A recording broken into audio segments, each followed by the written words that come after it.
नमस्कार, जोहार। तो भारत मित्र देख रहे हैं आप। मेरा नाम अभिषेक भारती है। सहयोगी आरती भी हमारे साथ जुड़े हुए हैं। झारखंड पुलिस की मुहिम का असर तो दिख रहा है, इधर माई वे और हाईवे। झारखंड के डीजीपी अनुराग गुप्ता की यह नीति नक्सलवाद के खिलाफ, उग्रवाद के खिलाफ काफी असरदार है। पिछले एक साल में 26 नक्सली सिर्फ पश्चिम सिंहभूम चाईबासा जंगल से अब तक सरेंडर कर चुके हैं। और आप देखिए कि गुमला से लेकर के हजारीबाग तक उग्रवादियों का एनकाउंटर जारी है, जिसका असर है। अभी ताजा अपडेट में बता दूं कि सारंडा के जंगलों में रहने वाले 10 नक्सलियों ने पुलिस के सामने आत्मसमर्पण किया, नई दिशा से प्रेरित होकर के। नई दिशा झारखंड पुलिस की एक नीति है, जिसके तहत नक्सलवाद, जो नक्सली होते हैं उनको मुख्य धारा में शामिल करने की कोशिश होती है। तो 10 नक्सलियों ने, इसमें कई महिला नक्सली भी हैं, जिन्होंने पुलिस के सामने सरेंडर किया है। इसके बाद मीडिया से मुखातिब हुए डीजीपी अनुराग गुप्ता, क्या कुछ कहा है उन्होंने, एक बार सुन लेते हैं। करोड़ के इनामी तक है, कल 5 लाख के हैं। फिर से खबर आ रही है कि कुछ लोग सरेंडर किए हैं। क्या सर पूरा है? 10 लोग सरेंडर किए हैं चाईबासा में। ये सभी नक्सली दस्ता, माओवादियों के दस्ता से भाग कर आए हुए लोग हैं। इसमें से 4 महिलाएं भी हैं। महिलाएं क्या, बच्चियां हैं एकदम। हम एक दो तो मुझे लगी 16-17 साल की होगी, एकदम छोटी छोटी लड़कियां हैं। तो ये लोग को सीधे साधे लोग हैं, ट्राइबल लोग हैं। इनको गुमराह करके, इनको बेवकूफ़ बना करके, इनको उल्टे सीधे वायदे करके इनको ले जाता है। इन लोग को समझ में आ गया कि नक्सल के साथ अब भविष्य है नहीं, मुख्य धारा में जुड़ना चाहिए। तो इन लोगों ने पुलिस के सामने सरेंडर किया है और हम लोग इनको पूरा सहयोग देंगे। इनको हम लोग सरेंडर पॉलिसी की, हमारी झारखंड सरकार की सरेंडर पॉलिसी, बहुत सारे जो लाभ मिलते हैं वो हम इन लोग को देंगे। सुन लिया आपने आरती, नक्सलवाद के खिलाफ पुलिस की एक मुहिम तो ये कारगर साबित हो रही है, चाहे एनकाउंटर ही करे या सरेंडर ही करे, हाँ, लेकिन असरदार तो हाँ, साबित हो रही है। क्या बिल्कुल साबित हो रही है। और देखिए, जब डीजीपी नए नए आए, उसके बाद कई तरह के सवाल भी उठ रहे थे। मतलब इनको लेकर कई तरह की बातें, अभी भी बहुत सारी बातें उनके बैकग्राउंडर को लेकर, या फिर जो पिछले कुछ फैसले उनके रहे हैं उन्हें लेकर, उन पर क्वेश्चन रेज होते रहे हैं। लेकिन डीजीपी ने साबित किया है कि वो अगर यहाँ पर आए हैं तो सिर्फ उन सवालों के जवाब देने नहीं, बल्कि काम करने आए हैं। और ये पिछले एक साल में उन्होंने जो किया है वो आपके सामने है। सबसे बड़ी चीज कि जब गृह मंत्रालय का ये आदेश आया था, गृह मंत्री ने ये कहा था सीधे तौर पर सभी उन राज्यों को जो नक्सल अफेक्टेड एरियाज हैं, वहां पर ये खास इंस्ट्रक्शंस थे कि 6 महीने का एक ड्यूरेशन, एक टाइम दिया गया था। हाँ, एक डेडलाइन तय की गई थी कि इतने में आपको ये नक्सल जोन, जितने भी है नक्सल अफेक्टेड जोन जो है,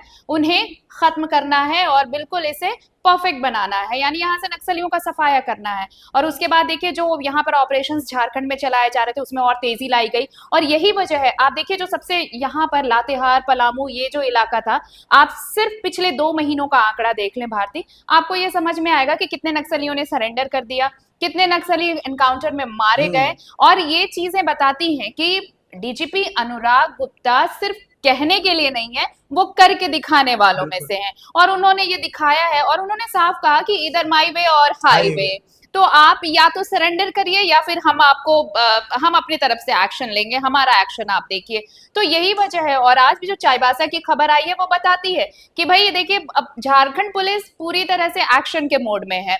नक्सलियों के लिए यहाँ कोई जगह नहीं है। आप मेन स्ट्रीम में शामिल हो जाइए, आपके लिए बहुत सारी सुविधाएं। और अभी भी देखिए, आप सिर्फ जेल ही क्यों, जो जेल में बंद है नक्सली उनको छोड़िए, जिन्होंने सरेंडर किया है, वो जेल की अवधि, जब सजा की अवधि खत्म हुई है, वो लौट कर आए हैं, तो उन्हें बाकायदा सम्मान किया गया है, बाकायदा उनके जीविकोपार्जन के लिए तमाम सुविधाएं दी गई हैं। तो ये सरकार की पॉलिसी है कि सिर्फ ऐसा नहीं है कि अगर ऑपरेशंस चलाए जा रहे हैं तो उन्हें एनकाउंटर ही करना है।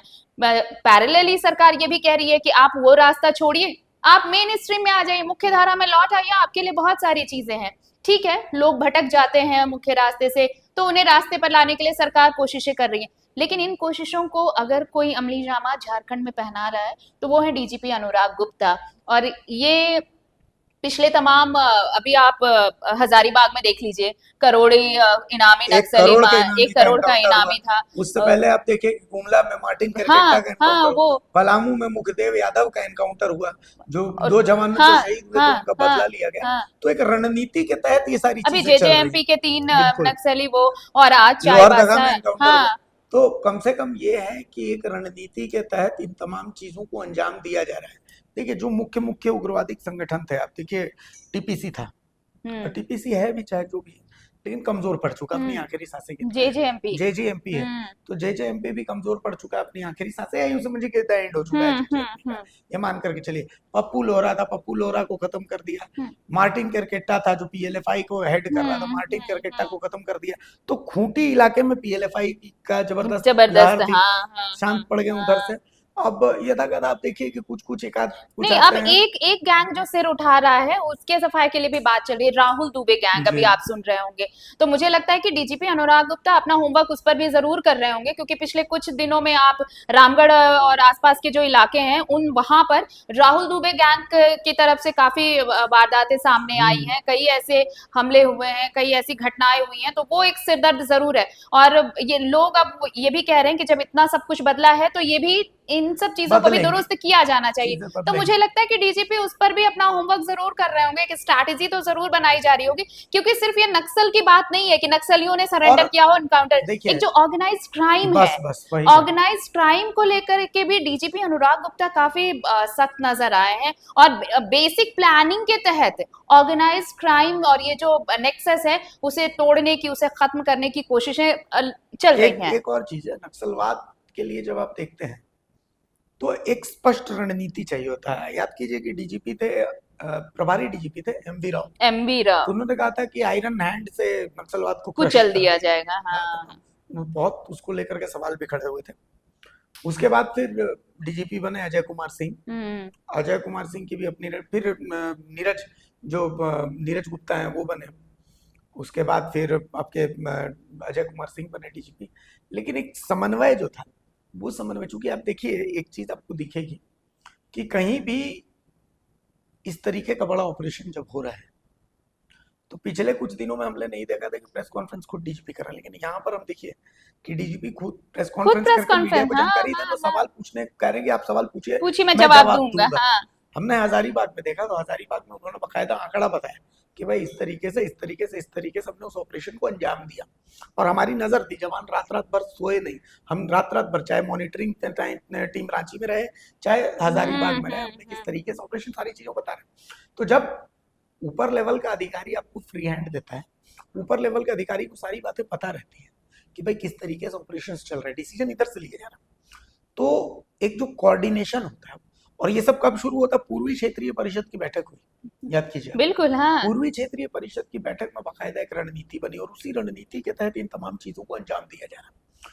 तो कुल मिलाकर के, अच्छा, आपको एक वाकया याद दिलाते, जब अमन साहू का एनकाउंटर हुआ था उस वक्त देखिए काफी देर सेशन भी चल रहा था उस वक्त, तो जब इंतजार हो रहा था कि स्टेटमेंट आएगा, स्टेटमेंट आया क्यों नहीं, बहुत देर, लेकिन खुद डीजीपी आते हैं, पत्रकारों को बताते हैं कि हाँ भाई एनकाउंटर हुआ है, एनकाउंटर किया गया है। बहुत आड़े तिरछे सवाल उस वक्त भी उनसे किए गए थे, लेकिन वहां से जो शुरू हुई है ना चीजें, आप देखिए वो उन्होंने उसी वक्त ये कहा था कि जो भी ऐसे लोग हैं जो सामाजिक समरसता को बिगाड़ने की कोशिश कर रहे हैं, क्राइम फैला रहे हैं, उनका हाल यही होने वाला है। तो उसके बाद बहुत सारी चीजें सामने आई हैं डीजीपी ने, और ये बहुत सही कहा कि बहुत कोऑर्डिनेटेड ये टीम है जो काम कर रही है, चाहे वो इन फील्ड अगर जो ऑपरेशन टीम वहां पर ऑपरेशनल है वो, या फिर जो पुलिस चौकी में बैठे कर्मी हैं वो, या फिर जो इन दोनों को कोऑर्डिनेट कर रहे हैं, और जिस तरह से पूरा ऑपरेशन चलाया जा रहा है। तो ये सिंपल सी बात है कि अच्छा कोऑर्डिनेशन अच्छा रिजल्ट लेकर आता है, और वही डीजीपी अनुराग गुप्ता कर रहे हैं, और इसका रिजल्ट दिख रहा है।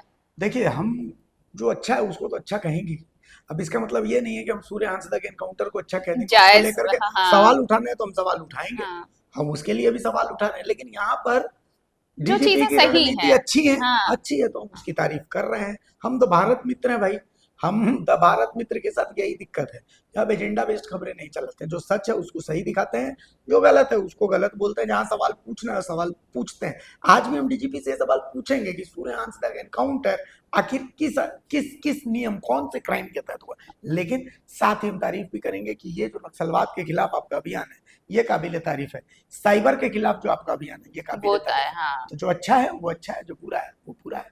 नमस्कार, जोहार।